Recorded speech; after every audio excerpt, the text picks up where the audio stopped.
청약에서 무주택 요건은 굉장히 중요합니다. 무주택인 상태가 길면 길어질수록 가점도 높아지고 당첨에서 우선권을 주기 때문에 청약에 상당히 유리한데요. 그런데 우리가 주택을 가지고 있더라도 청약에서는 무조건 유주택자가 되는 건 아닙니다. 주택을 가지고 있어도 무주택자로 보는 10가지 기준이 있는데요. 오늘 한번 확인해 보시죠. 첫 번째, 상속으로 주택의 공유 지분을 취득한 사실이 판명돼 사업 주체로부터 부적격자로 통보받은 날부터 3개월 이내에 그 지분을 처분한 경우 무주택으로 본다는 건데요. 이 기준을 이해하시려면 일단 상속의 개념부터 아셔야 해요. 부모님께서 살아계실 때 자녀분들에게 주택을 물려주면 증여, 돌아가신 후에 주택이 자녀들에게 물려지는 건 상속이라고 합니다. 또 공유 지분이라는 건 한 채의 주택을 온전히 한 사람이 상속받는 게 아니라 여러 명의 형제자매가 한 채의 주택의 지분을 나눠 갖는 공동상속을 의미하는데요. 이렇게 공동상속으로 공유 지분을 받게 된 경우 무주택자로 인정받을 수 있습니다. 이런 분들은 청약을 신청하게 되면 일단 당첨 시 부적격자로 통보가 되는데요. 부적격자로 통보받고 나서 3개월 이내에 지분을 처분하면 무주택자로 인정됩니다. 자, 두 번째 기준은 조금 복잡하니까 집중해서 들어보시면 좋을 것 같습니다. 도시지역이 아닌 지역 또는 수도권을 제외한 면의 행정구역에 건축되어 있는 주택으로서 다음 강목의 어느 하나에 해당하는 주택의 소유자가 해당 주택건설지역에 거주했다가 다른 주택건설지역으로 이주한 경우, 자, 가. 사용 승인 후 20년 이상 경과된 단독주택, 나. 85제곱미터 이하의 단독주택, 다. 소유자의 가족관계 등록 등에 관한 법률에 따른 최초 등록지 기준에 건축되어 있는 주택으로서 직계 존속 또는 배우자로부터 상속 등에 의해 의전받은 단독주택. 조금 어려우시죠? 그래서 정리를 좀 하자면 비도시지역이나 수도권이 아닌 면의 행정구역에 건축된 가, 나, 다 항목에 속한 주택을 소유하는 사람이 해당 주택이 있는 지역에서 살다가 다른 지역으로 이주했을 때 무주택으로 인정해준다는 건데요. 일단 도시지역이라는 의미부터 좀 어려우시죠? 도심에 있으면 도시지역, 교외에 있으면 비도시지역 이런 게 아니라요. 법적으로 토지의 용도를 도시지역과 비도시지역으로 나눠 놓은 건데요. 내가 보유한 주택이 도시지역인지 아닌지 확인하시려면 토지 이음 사이트에서 토지 이용계획 확인서를 확인하시면 간단하게 알 수 있습니다. 저희 사무실을 한번 검색해 보니까 저희 사무실은 도시지역이네요. 자, 이렇게 먼저 확인을 하시고 자기가 가진 주택이 비도시지역에 위치하거나 수도권을 제외한 면에 건축된 주택인 경우 사용 승인 후 20년이 넘은 노후주택이거나 85제곱미터 이하인 단독주택이거나 마지막으로 최초 등록 기준지 보통 본적지라고 하죠. 그곳에 건축된 주택을 상속받은 경우 이런 주택을 가지고 계신 분이 이 주택 건설 지역에서 거주하다가 다른 지역으로 이주한 경우에 무주택자로 본다는 겁니다. 자, 앞으로 8가지 요건이 더 남아있는데요. 그 전에 청약에 대해 공부를 하시거나 각종 현장 정보를 얻고 싶으시면 지금 화면에 보이시는 오픈 채팅방에 들어오시면 됩니다. 오픈 채팅방 참여 방법은 영상 끝까지 보시면 알 수 있습니다. 자, 세 번째, 네 번째 요건은 개인주택 사업자에 대한 내용이니까 여기에 해당하신 분들이 보시면 되는데요. 3호에 보시면 분양을 목적으로라고 되어 있잖아요. 이 분양을 한다는 건 소유권을 타인에게 양도하는 거니까 주택임대사업자처럼 임대를 주시는 분들은 해당되지 않는 거고요. 분양을 하시는 개인주택 사업자만 해당하는 요건입니다. 주택을 건설해서 분양을 완료하셨거나 아니면 청약 신청했을 당시 아직 분양 중인 상태이면 부적격자로 통보가 되는데요. 그러면 통보받은 날로부터 3개월 이내에 분양을 완료하고 주택이 처분되면 무주택자로 인정이 되고요. 또 회사 근로자의 숙소로 사용하는 주택을 건설해서 소유하고 있거나 정부 정책의 일환으로 근로자에게 제공하는 주택을 받아서 소유하는 개인 사업자분들도 무주택자로 인정이 됩니다. 자, 5번째부터는 다시 일반인 분들에게도 해당하는 사항인데요. 전용 면적 20제곱미터 이하의 소규모 주택이나 분양권을 소유하고 있으면 무주택으로 청약이 가능한데요. 이 경우 민간은 물론 공공분양 청약도 가능합니다. 다만 한 채만 소유해야 무주택으로 간주가 되고요. 두 채부터는 1주택자가 아니라 2주택자가 됩니다. 자, 그런데 이런 질문을 많이들 하세요. 주택 한 채에 대한 공유 지분을 가지고 있는데 이 지분이 20제곱미터 이하이면 무주택일까요? 정답은 아닙니다. 내가 지분을 얼마나 소유하냐가 아니라 해당 주택의 전체 면적을 기준으로 하고 있기 때문에 아무리 적은 지분을 가지고 있어도 해당 주택이 20제곱미터가 넘어가면 1주택자가 됩니다. 그럼 당연히 소형주택 두 채를 소유하고 있는데 한 채는 자신이 소유하고 있고 나머지 한 채는 공유 지분으로 20제곱미터 이하를 가지고 있어도 2주택자가 되겠죠? 자, 다음으로 6번째입니다. 이 항목은 저희 오픈 채팅방에서도 문의가 굉장히 많은 내용이기도 한데요.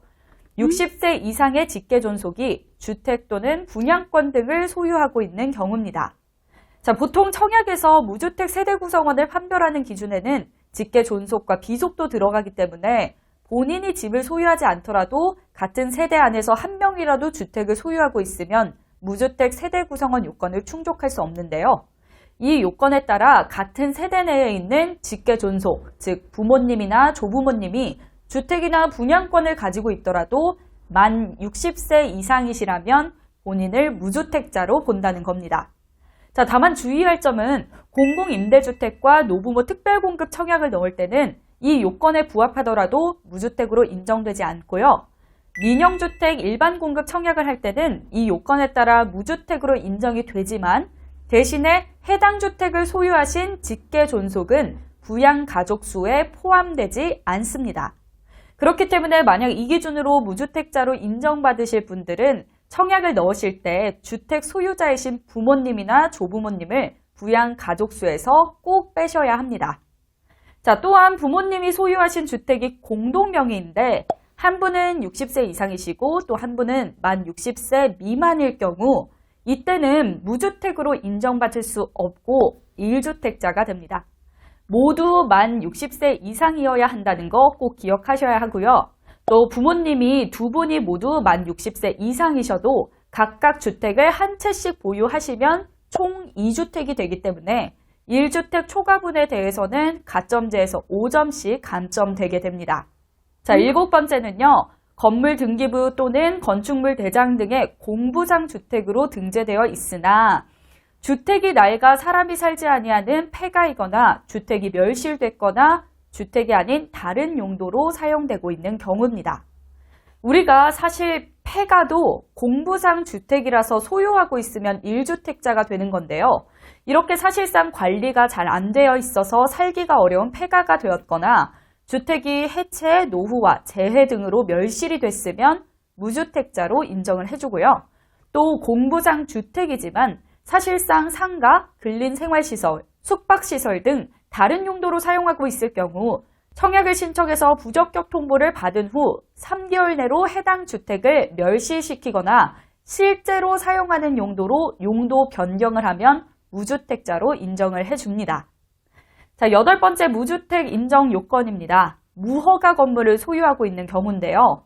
이 요건에서 말하는 무허가 건물은 종전법이라고 하는 종전의 건축법에 따른 무허가 건물을 말하는 거기 때문에 종전법 개정 전인 2006년 5월 9일 이전에 있었던 무허가 건물만 해당되는 사항입니다. 2006년 5월 9일 이후에 지어진 것은 해당하지 않는 거고요. 자, 이 조건에 부합하는 무허가 건물일 경우 소유자 본인이 해당 주택이 주택 건설 당시에 적법하게 지어진 건물이라는 걸 소명할 수 있다면 무주택자로 인정을 해줍니다. 하지만 사실 이 소명 부분이 굉장히 까다롭기 때문에 많은 분들이 어려워하시는데요. 그래도 해당하는 분이 계시다면 무주택자로 인정받을 수 있는 방법을 꼭 놓치지 말고 챙겨보시기 바라고요. 특별히 이 요건에서 설명하는 무허가 건물도 도시지역이어야 하니까요. 제가 앞서 말씀드렸던 방법으로 토지 이용 계획 확인서 꼭 확인해 보시기 바랍니다. 자, 9번째 요건입니다. 이 요건은 청약 좀 넣어봤다 하시는 분들이면 한 번쯤은 꼭 보셨을 요건인데요. 바로 소형 저가주택 소유에 대한 규정입니다. 모집 공고문에서 많이 적혀있는 내용이죠. 자, 여기서 소형 저가주택이란 전용 면적 60제곱미터 이하이면서 공시가격이 수도권 1억 3천만 원, 비수도권 8천만 원 이하인 주택을 말합니다. 매매가나 실거래가가 아니라 공시가격인 점을 꼭 기억하시고요. 이때의 공시가격 적용한 소형 저가주택의 가격은 입주자 모집 공고일 이후에 주택을 처분했으면 입주자 모집 공고일 이전에 공시된 주택 공시가격 중 입주자 모집 공고일에 가장 가까운 날에 공시된 주택 공시가격을 확인하시면 되고요. 입주자 모집 공고일 이전에 처분했다면 처분일 이전에 공시된 주택 공시가격 중 처분일에 가장 가까운 날에 공시된 가격을 보시면 됩니다. 다만 2007년 8월 31일 이전에 주택을 처분한 경우 2007년도 주택 공시가격을 주택 가격으로 보시면 되고요. 분양권의 경우에는 선택 옵션을 제외한 공급계약서상의 공급 가격을 보시면 됩니다. 자, 특별히 공시가격이 과거의 기준 금액을 초과한 적이 있더라도 현재 기준으로 충족을 하시면 무주택으로 인정받을 수 있다는 점도 기억하시면 좋겠습니다. 특별히 소형 저가주택은 보유하고 있는 기간에도 무주택 기간으로 산정이 되는 데다가 과거에 소형 저가주택을 처분한 적이 있고 현재까지 쭉 무주택자라면 해당 소형 저가주택을 보유했던 기간도 무주택 기간으로 산정이 됩니다.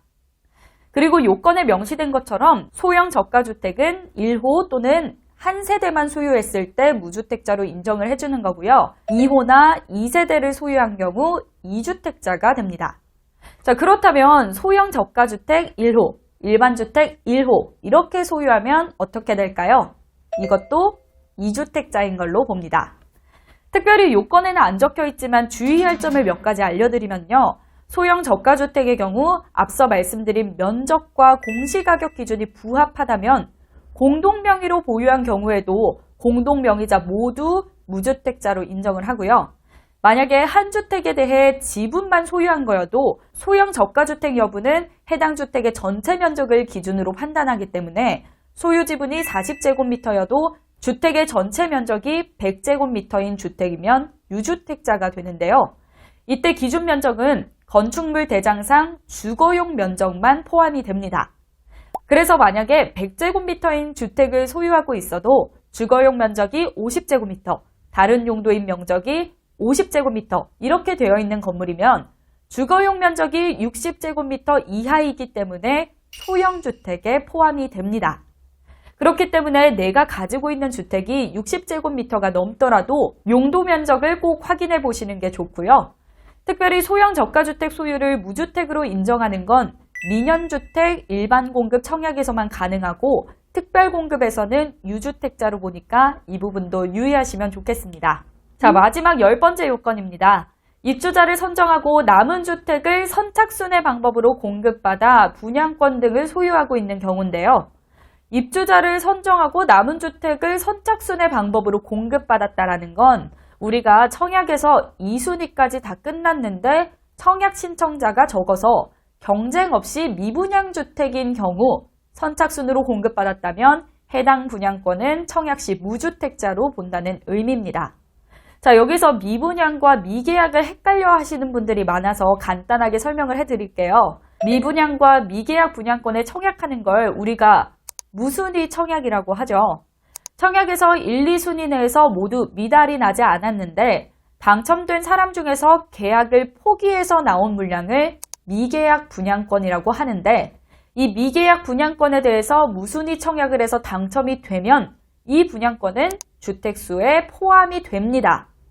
미분양 분양권은 본 청약 1, 2순위에서 모두 미달이 나서 아예 분양이 되지 않은 물량이 나온 경우 이럴 때 무순위 청약을 넣어서 당첨이 되면 미분양 분양권이기 때문에 이 분양권은 주택수에 포함되지 않는 것입니다.